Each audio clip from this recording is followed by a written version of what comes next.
There is full-scale panic gripping China right now.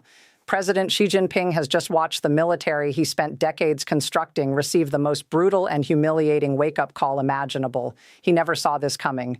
When the United States began its bombing campaign against Iran, he likely believed China was safely beyond reach. But what he has witnessed has shaken him to his core because it communicates one devastating truth to the Chinese president. China is not ready. It is simply not prepared for the overwhelming military power the United States has just unmistakably demonstrated it can unleash. This realization will send chills down Xi's spine, particularly as analysts believe he intends to be ready to launch his invasion of Taiwan by 2027. But China is also dangerously unprepared for the geopolitical firestorm it would face if it ever dared to go to war with America. We will dig into the geopolitical consequences later in this video. But on the military front, America's recent short war with Iran has exposed several brutal realities that should have Xi trembling. First and foremost, the United States has proven its unmatched ability to blind an entire nation before a single strike is even launched. That is exactly what happened in Iran. As intelligence analyst and cybersecurity expert Ryan Macbeth revealed in a YouTube video, the U.S. masterfully synchronized air, space, and cyber operations specifically designed to disable sensor networks and shatter command and control systems. This left Iran severely crippled in its ability to see, coordinate, and fight back. Macbeth explains that the opening hours of the joint U.S. and Israeli strikes on Iran were not defined by bombs and missiles raining down, but rather by a precisely coordinated effort to shut down Iranian systems entirely, dramatically improving the odds of U.S. forces finding their targets with minimal resistance. Lawfare media reported that these sophisticated cyber operations were absolutely critical to the rapid elimination of Iran's supreme leader Ali Khamenei. They allowed American and Israeli forces to pinpoint exactly when Khamenei would be gathered with his most senior officials, creating the perfect window for precision strikes to be executed. Other cyber and intelligence operations ensured that a huge portion of Iran's air defense network was already neutralized before a single U.S. bomber or fighter jet entered Iranian airspace. By the time Iran could even begin thinking about a response, thousands of targets had already been destroyed, and the nation was completely on the back foot. We will return to the sheer scale of America's assault in a moment, but by effectively switching off Iran's eyes and ears, the U.S. delivered a chilling preview to China of precisely what it would do in any war between the two powers. This capability is not simply about amplifying the power of American strikes. It also creates a profound and paralyzing problem for any potential counterattack. As Macbeth puts it, if you are the crew operating an anti-ship missile battery and nobody is on the other end of the line telling you to fire and where to aim, you are simply not going to fire.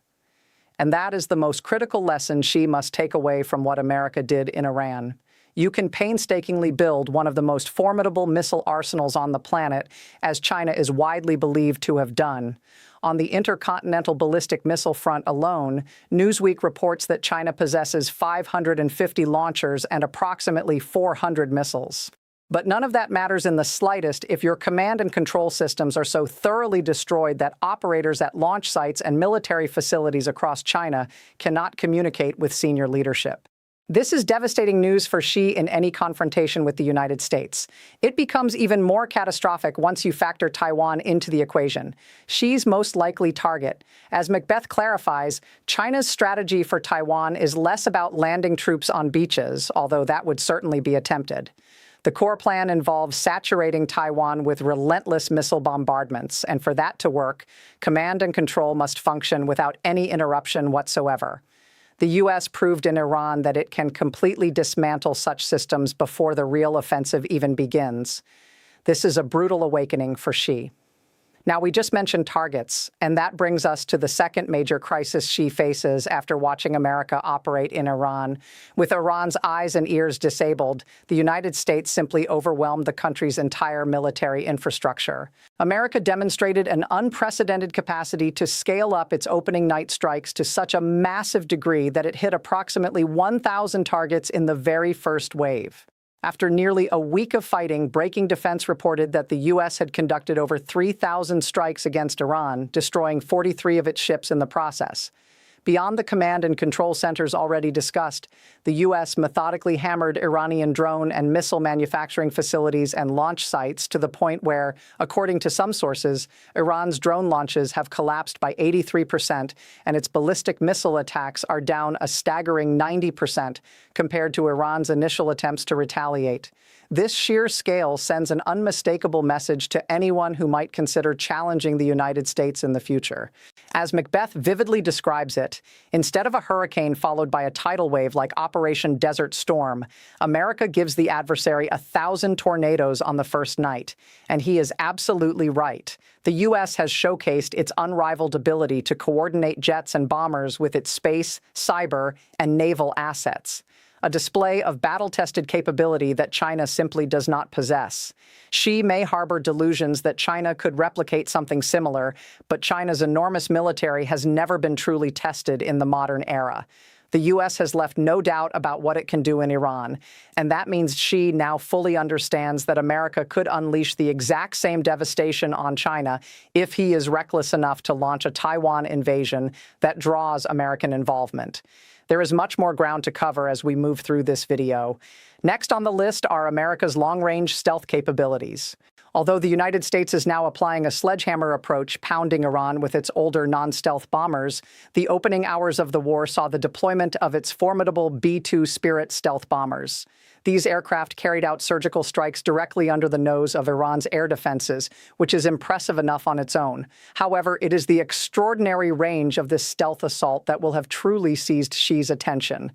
American B-52 bombers completed remarkable 37-hour round-trip flights from the continental United States all the way to Iran, executing precision strikes against key Iranian facilities during the campaign's opening hours. Their ability to remain airborne for such extended durations was made possible by America's vast fleet of aerial refueling tankers. Think carefully about what this means for Xi.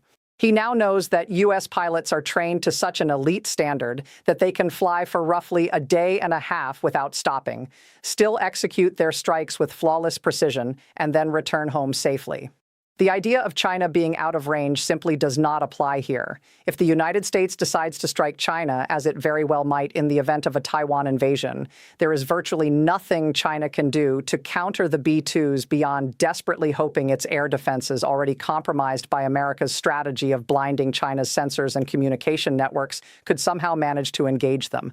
Does China have a comparable capability? It might eventually have the H-20, a stealth bomber designed to rival the best America has to offer. But Aerospace Global News reports that the bomber effectively vanished from public view in 2025, and it will likely be several more years before it can pose any credible threat. And even if it were operational today, we come back to the same fundamental point. The U.S. just demonstrated exactly what its stealth bombers can do in a real combat environment. Chinese capability, by contrast, remains almost entirely theoretical, so Xi must wrestle with the fact that while he knows the U.S. has proven long-range stealth capability, he cannot be at all confident that China can genuinely match America in that critical area. And somehow it gets even worse for Xi.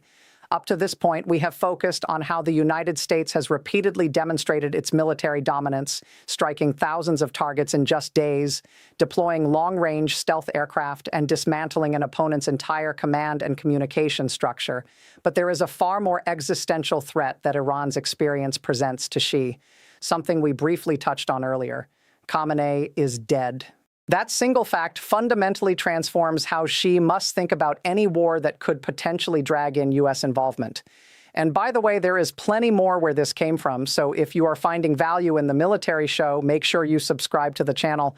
What the United States has shown Xi through what happened in Iran is its absolute willingness to target a country's most senior leadership from the very first moment a conflict begins. As Macbeth explained, the initial strike wave was synchronized with an Israeli strike targeting Iran's supreme leader. The key takeaway here is that if U.S. intelligence decides it wants to help an ally locate someone who is extremely well protected, it can do so, at least sometimes. This raises deeply troubling questions for Xi. Can China genuinely protect its senior leadership? Iran, despite its extensive network of underground bunkers constructed precisely for that purpose, could not. China may have similar facilities, but Xi now knows that the U.S. and Israel can still reach them. All it takes is for U.S. intelligence to learn about a single meeting, one brief moment of exposure, and it is over. Xi would be removed from the picture, and he knows it. But it gets even worse for China's president. The U.S. and Israel have demonstrated clearly that they are not stopping at the very top of the chain of command. Political and military leaders throughout Iran have been systematically eliminated in sweeping airstrikes targeting the country. This means Xi cannot even depend on others to carry on in his absence if America comes calling with missiles and bombs. As Sky News reports, Israel claims that approximately 40 of Iran's top military commanders were eliminated during the opening wave of strikes alongside the U.S. operation. Iran has already been forced to select a new supreme leader. After a brief transitional period with a three-person council, the Assembly of Experts quickly appointed Mojtaba, the son of the late Ayatollah Ali Khamenei. That simply means the Assembly of Experts now has a fresh target painted on someone else's back. If Xi were to fall to similar strikes, would anyone in China even want to step into that role while America is actively on the offensive? What Xi is watching unfold in Iran is a coordinated campaign to decapitate an entire nation's governing structure, and it is working. The timing could not be worse for Xi because he has been methodically dismantling the upper levels of China's military hierarchy for some time now. On March 3rd, the BBC reported that China had removed 3 experienced military generals from a top political advisory board. Just 3 days earlier, on February 27th, the BBC also reported that China had purged 19 officials, including 9 who had served in the People's Liberation Army, as Xi moved to consolidate even greater personal power. After what has unfolded in Iran, Xi may be looking at these decisions as catastrophic mistakes. Experienced and capable officials have been pushed out, likely replaced by loyalists whose primary function is simply to follow Xi's orders without question.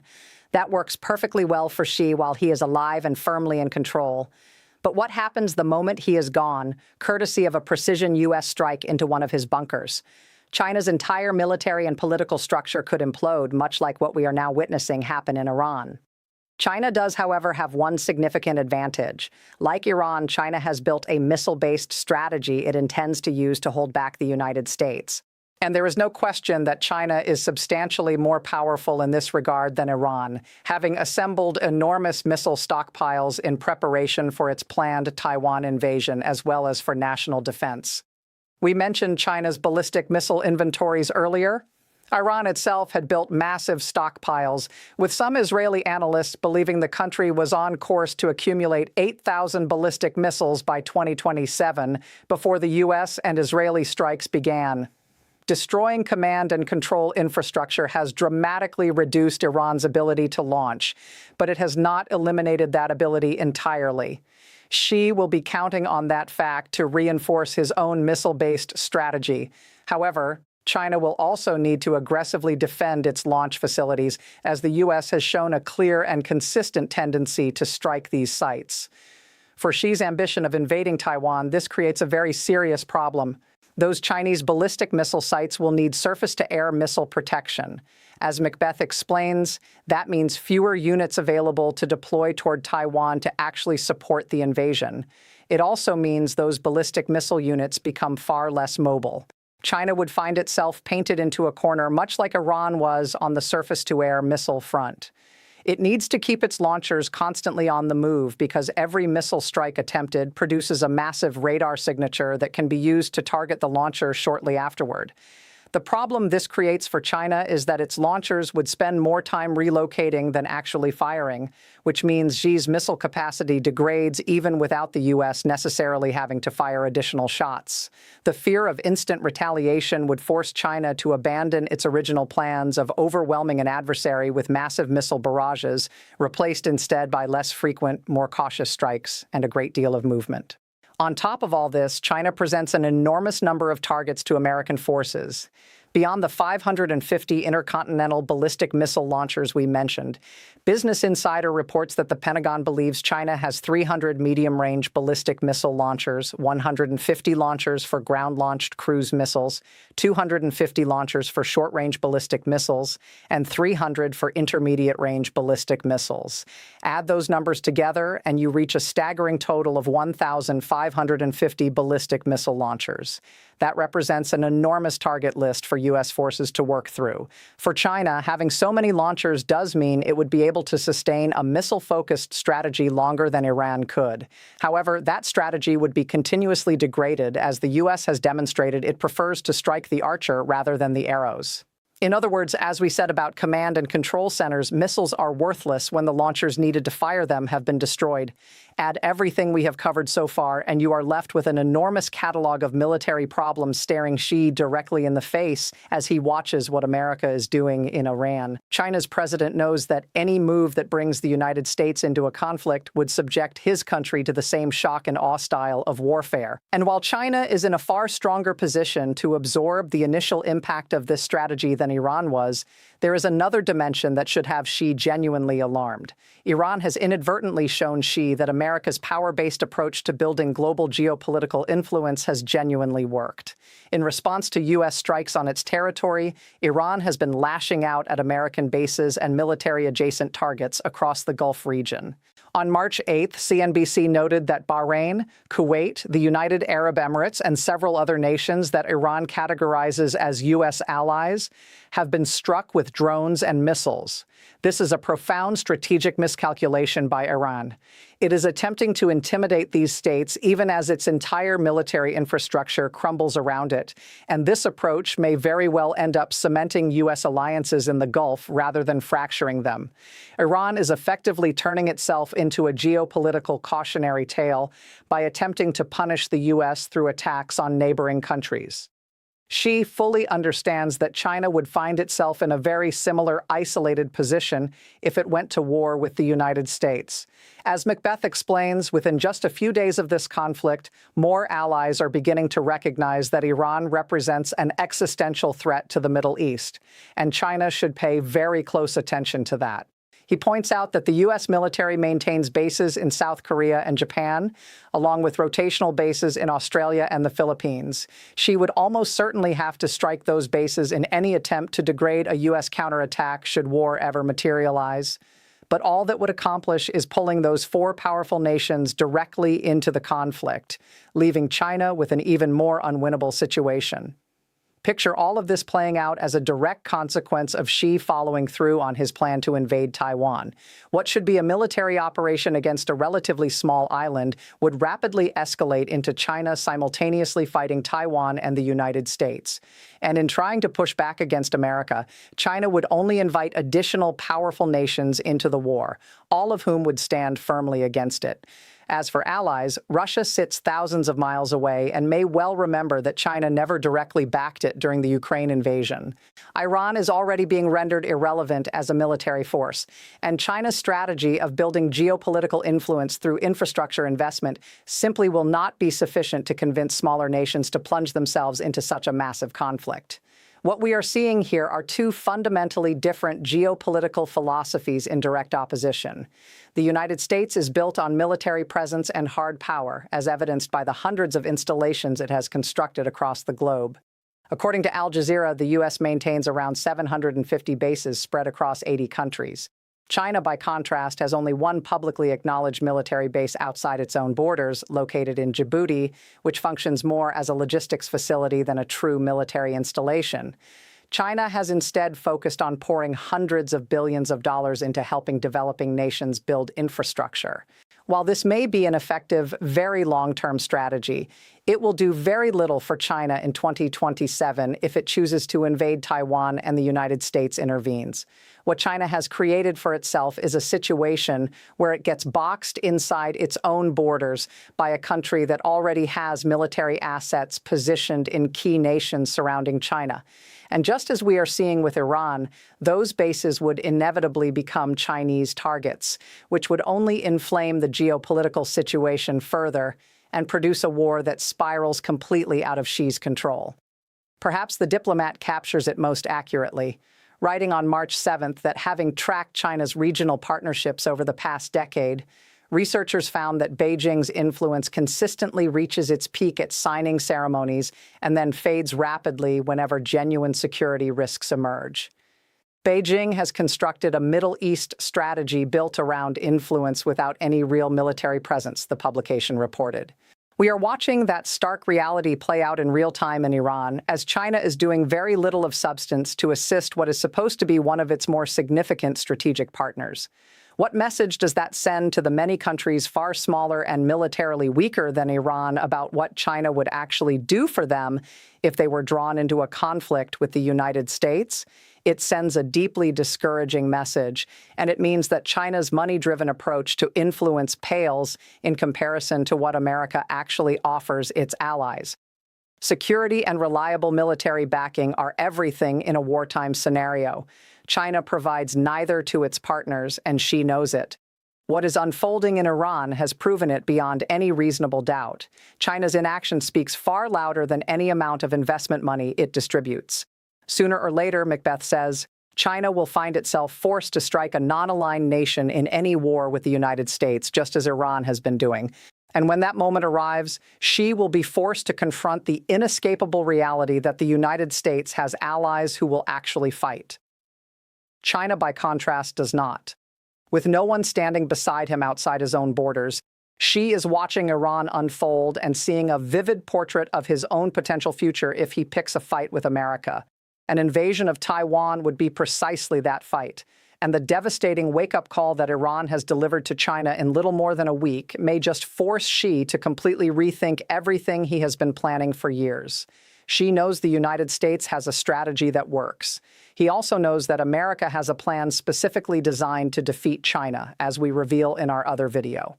Check it out if you want the full picture. And if you found value in this video, make sure you subscribe to Brief Update as we break down war scenarios like this one every single week. Thank you as always for watching.